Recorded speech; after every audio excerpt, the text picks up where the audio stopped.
Hi, it's Fias Tarot. Hello, collective. So, again, titingnan natin yung energies ng mga kung sino man, no? Ang pwede nating makuhang energy. So, sa mga nanonood. Oo. So, collectives, again, requirement ko is isa lang. Dapat naka-follow ka or naka-subscribe. Okay? Para makuha natin yung energy mo. Yes, yun lamang, napakasimple. So again, before tayo mag-start, kung hindi ka pa nakakapag-subscribe, please do subscribe and hit the notification bell para lagi po tayo maging updated sa mga mangyayari pa lang. And yes, kung may tanong po pagdating sa private reading, just message me sa akin pong FB page for more info. And yeah, ganun rin po pagdating sa ating mga item charms. Okay, again, yeah, I'll introduce one by one. O diba, sa mga ayaw nito, you can skip the video sa reading. Okay, so protection from evil eye, we do have ring. Okay, yung ring natin is adjustable. Okay, adjustable yung ring. So, yung atin namang dalawang bracelet. So, isang adjustable, isang garterized. So, yung adjustable, meron pong initial. Initial po ng may-ari po yan, ha, na ilalagay. And, yung ating garterized, ganyan naman. Yung kanyang, ang tawag dyan, pendant. Okay?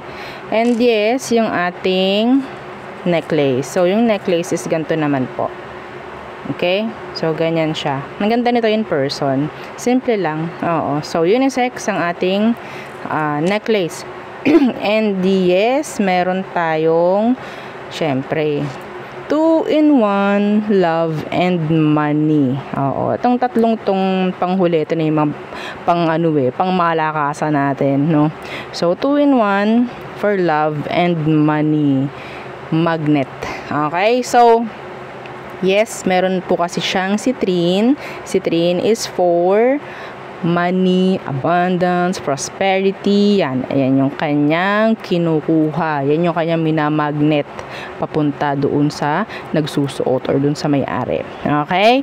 So, yes, kung lalaki ka, gusto mo nito, pwede mo siyang ilagay sa red pouch. Wala pong problem kung hindi isusuot. Okay, basta ilagay po sa red pouch. Okay, so there. And syempre, samahan po ng evil eye protection, ha. Para kung ano man yung maibibigay niya sa iyo is buo. Para hindi po nasasabotahin ng ibang tao, kung sino man. Ganun rin pagdating po kay granter. Ha, si granter kasi is taga-grant lang ng inyong mga minamanifest. Okay? And nagbibigay siya ng weekly surprises. You have to protect your energies. Okay? Your frequencies, your wavelength. Okay? So, kailangan yung protectionan yon para yung may gagrant niya sa inyo is magaganda or sabihin nating mga buo. Okay? Hindi yung lasog-lasog na. Para napagpiestahan na. Parang ganyan. No? So, 'di ba? And yes, again, meron siyang weekly surprises. Okay? This is made to order, by the way. This is unisex. Yung atin pong granter necklace. So, ganyan po siya. Hindi ko mapag-focus sa ating camera kasi hindi naman maganda yung camera natin. Anyway. So, yung ating last is yung pangtanggal at pangtaboy, MALAS. Pwede po yan isabit sa entrance, bahay, mga ganyan. Okay, business. Okay po. So, again, pangtaboy, pangalis ng MALAS. Okay? Pwedeng pang sarili po. Kailangan ko po yung real name. Ha? Real name, wag nang mahiya. Oo, na ibigay. Bakit kasi? Parang sobrang tagong-tago naman yung pangalan ng iba. No? Oo. Tapos yung ibibigay naman yung location kung saan ipapa-address. Pero, tatago ko lang po yung pangalan ko. Bakit naman? Diyos ko. Na, diba? Inyo naman yan eh. So, gusto nyo akin na lang. Ha? Okay. So, Share. Oh, sinashare ko kung anong nakukuha ko sa inyo din, 'di ba? So, tingnan natin energy. So, this is love read. Okay, meron naman tayong hindi about love, oh, 'di ba? So, sa general, oo. So, meron naman kayo kanya-kanya per zodiac. Okay, so etong collectives, pwede naman manood lahat ng zodiac signs. No zodiac sign needed. Okay? Basta wag kalimutan mag-subscribe or mag-follow. Okay? So, let's see. Who is this person? Let's check their energies. Let's check. Okay? For the month of July. Tingnan natin. Baka may makukuha pa eh. Yung iba kasi, syempre, hindi naman natin lahat nakukuha. So, baka may natitira pang hindi natin nakikita. Oo. So, collectives. The 9 of Cups. Yung taong gusto mo. Oo. Yung taong gusto mo. Wish fulfillment. Ang tingin mo sa kanya. Naku po. The 9 of Pentacles na naka-reversed. Ang nangyayari dito is codependent ka. Pwedeng codependent ka or siya sa'yo. Parang tingin ng taong to, ikaw yung kanyang wish fulfillment and talagang kapit tuko na, no, sa'yo tong taong to. Anong meron? Anong sitwasyon? Kumain na ba kayo? Kumain na ba ang mga collectives? Anong sitwasyon? The 3 of Wands in reversed. Bakit? The Empress. I'm hearing pagkukumpara.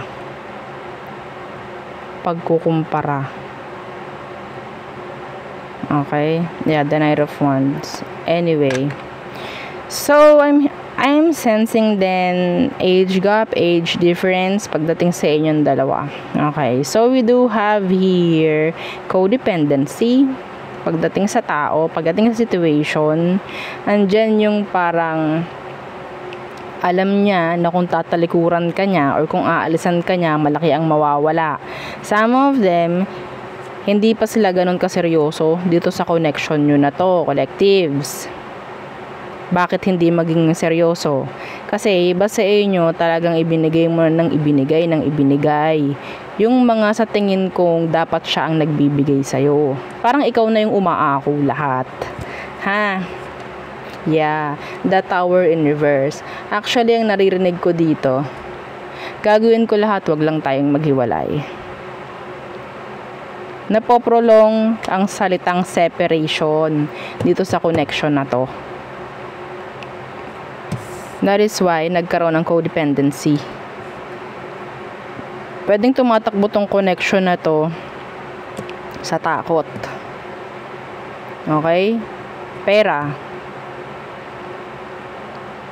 Pwedeng siya ang nakakaramdam na parang ito na yung para sa akin. Siya na yung gusto ko talagang makasama. So everything gagawin ko for them. For this person. I don't know who's who. Okay? Pwedeng maging vice versa yung reading. Pwedeng siya yung nakakaramdam nito sa'yo or ikaw yung nakakaramdam nito sa kanya. Okay? So, yeah. Kasi hindi naman ito personal reading. Tingnan natin. Ano ba talaga ang emosyon? Yung iba dito may anak. Hindi siya ready para sa anak mo. Okay? Some of them, hindi siya ready umako. Or sabihin nating maging responsible. Okay? Nabanggit ko yung salitang pagkukumpara. Nakikita ko kasi is kinukumpara ka ng taong to sa mga pwedeng nakakausap niya rin. Kasi may energy siya ng 9 of Wands. Meaning to say, yun nga, hindi pa siya ganun kaseryoso. May chance na pwedeng nakakapag-entertain pa to, nakakausap ng kung sino-sino, mga ganyang bagay. And they're trying to compare you doon sa mga nakakausap nila or what. And ikaw yung nakikita niyang the best. among the West. Okay, so let's see what is their emotion for you. Deep, deep down, emotion ng taong to sa'yo. The moon in reversed. They need you. Yeah, the hanged man. Mag-i-stay to sa'yo. Okay, mag-i-stay siya, pero hindi siya magiging malinaw. Hindi siya magiging affront or kung ano man. The Ace of Cups is here. Oh, see, the Ace of Pentacles. They see you somebody as their wish fulfillment. Okay, wish fulfillment. Or maybe, ikaw nga ito. Kasi this is talking about the best of both worlds. I don't know kung na-ipoprovide mo the emotions, the benefits, the pera, kung ano man. Kasi nandito lahat. Hindi problema ang pera, hindi problema ang emosyon. They need you. Ang nakuha ko dito, emotionally, this person is sad. Okay? So, kailangan niya ng somebody na pwedeng aagapay sa kanya or parang susuporta sa kanya emotionally. And ikaw, nakikita niya. Ikaw yung nakakapag-provide ng parang kulang sa kanya. Ha? Okay? So, tingnan natin. What is their next action towards you, collectives? What is their next action dito sa connection na to?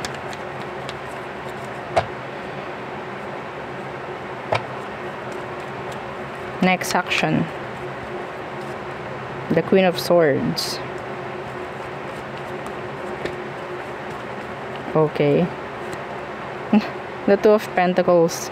Hindi pa rin maging upfront or maging transparent or maging ready dito sa connection. Okay? Yeah, the Ten of Wands. Hindi sila ready sa usaping seryoso, sa usaping legal, if ever. They're not open. Some of them, yeah, they're juggling. They are juggling. This person is not ready. Para itong kunyari, kakausapin mo. Pero yun nga, papasok sa isang tenga, lalabas sa kabila. Parang ganun, parang wala siyang naiintindihan. Why? Because sabihin natin, ikaw yung nakikita niyang parang umiintindi sa lahat, bakit ko pa iintindihin? Kaya mo naman na to. Ha? So, tingnan natin.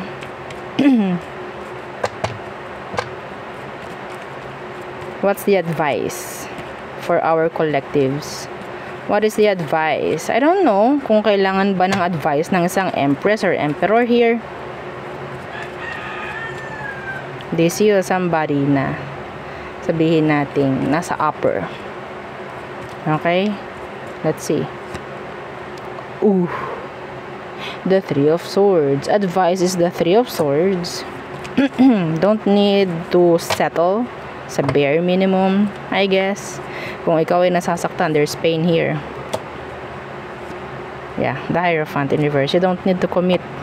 Kung ikaw at nakikita mo naman, matalino ka, nakikita mo kung anong mga nasa paligid mo, nararamdaman mo kung anong meron, kung anong wala. Huwag tayong magbulag-bulagan. Okay? Huwag tayong magbingi-bingihan. Huwag tayong alam mo na, the word T-A-N-G-A, no? Dito sa connection na to, huwag ka ring maawa. Okay? The Empress, yeah, naawa yan eh. Kasi, yun nga, pwedeng, naku, hindi ko siya pwedeng iwan kasi baka mamaya, mapunta lang siya sa ganito, or baka hindi siya maging okay, kung iiwan ko, mga ganong bagay. Diba? Oo, si Empress kasi, si Emperor, talagang provider yan, iniintindi niyan lahat. 'Di ba? Nung sinaunang panahon, Emperor, Empress, ang dami niyang nasasakupan, iniintindi niyan lahat. Okay? Kung ano-anong klaseng emosyon, kung ano-anong klaseng ugali ng tao. Pero nandun sila, okay, para mag-rule. Sila yung dapat nasusunod. 'Di ba? Strong, independent. Okay? Yeah, kaya nakikita ka ng taong tong ikaw yung kanilang wish fulfillment or somebody like para kang genie sa kanya na ipoprovide mo lahat because you're strong. You are strong emotionally, physically, maybe mentally, financially. You're stable, some of you. So, yeah, kung ikaw itong nakakatanggap ng bare minimum, you don't need to settle down. You don't need to settle. Yung Empress ay hindi nagsesettle sa bare minimum. Okay? You don't need to settle. See, the Three of Pentacles. Some of you, kung kailangan mong makipag-usap sa taong to, intindihin kung anong meron or parang pakinggan kung anong meron sa side niya. Okay yun. Pero tingnan mo rin kung makikinig siya sa magiging opinion mo sa kanya. Kung anong gagawin niya sa mga pwede mong sabihin sa kanya. Something like that. Dapat magkaroon kayo ng magandang collaboration or pagkakaintindihan. Hindi pwede yung kakausapin mo, hindi naman nakikinig o hindi naman nakikipag-maintindihan. Parang ganon. No? So, yeah, this is just like a typical na reading ng one-sided. Oo, this is too stressful, by the way. So, the codependency, yes. Oo, every time na may codependent kasi, meron diyang strong, meron doong weak. Okay? So, kung sino man yung palaging nangungontrol, sila yung weak. Kasi yun lang yung kaya nilang gawin. Okay? Kaya ka kinokontrol kasi alam nilang kaya mo lahat gawin. Hindi ikaw yung weak. Parang minamanipula lang nila yung sitwasyon na sila yung strong kasi napapasunod ka nila. Okay. So, tingnan natin. All signs for the collectives, Aries through Pisces. Okay. Let's see. Aries, they want the truth. Oo. Some of them, they want to be transparent. Pero ang nakukuha ko dito, they're too cold, silent, detached. Pero I think they're ready. No? So, Taurus, this is taking a risk. Gemini, they're coming back or can't move on. Cancer, feeling complete. Wow. Oo. Feeling happy, contented. Leo, nandito yung sabihin nating energy na they're just like playing the field, hindi pa sila ready. Virgo, they have blockages. Some of them gusto lang gumawa ng action. So Libra, there could be third party involved. Scorpio, it's like endings, pero sa paganda. Sagittarius, they're not, sabihin natin, they're self-centered. Okay? So, Capricorn, may chance na parang merong sasabihin or i-share si Capricorn. Aquarius, in and out energy, inconsistent. Pisces, they want communication with you. Some of them, they want to level things up, no? Parang kung ang status nyo is ganito, they want to level things up. Okay? So there. Yun ang aking reading for you, collectives. Again, please don't forget to like, share, and subscribe, and follow our FB page. Thank you. Goodbye.